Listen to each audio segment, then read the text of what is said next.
More than 130 individuals are still being held by Hamas and other armed groups who continue to deny them access to their loved ones and humanitarian services.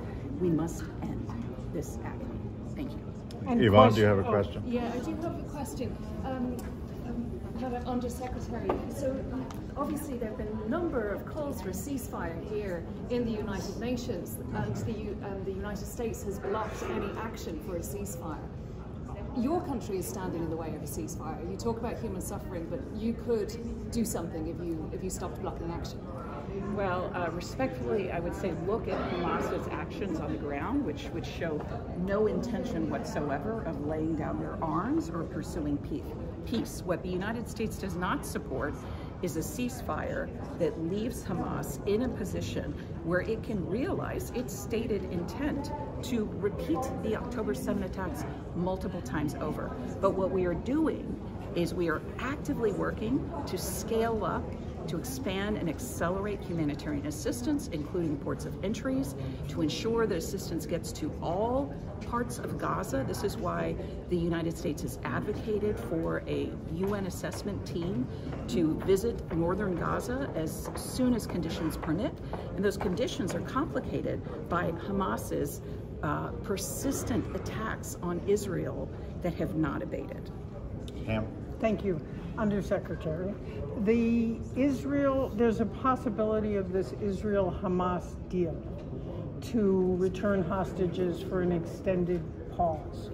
Have you heard, first there was some report that Hamas had rejected it, but it seems like there are still talks going on.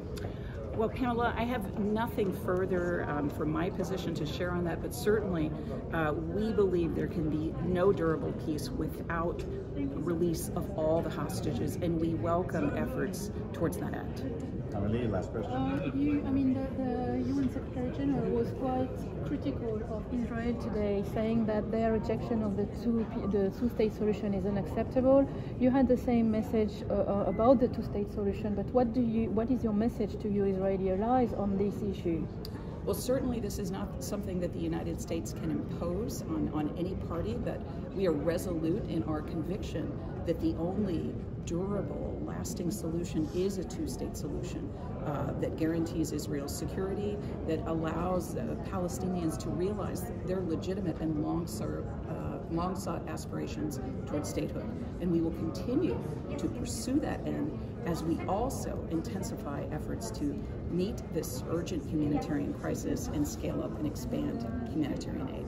Thank you. Can I just ask you quickly, in terms of the two-state solution, what does the United States, or what does Hamas have to do, since Hamas says it won't accept Israel's right to exist? So how can you have a two-state solution? Well, I think on that point, we're clear that we cannot go back to the pre-October 7 status quo in Gaza, and we do not see a prospect for Hamas playing a role in governance in Gaza in a two-state framework.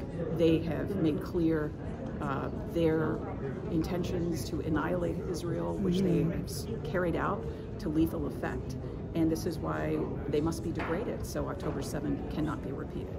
Thank you. Thank you, Chester. Back to you. All right, we want to come back.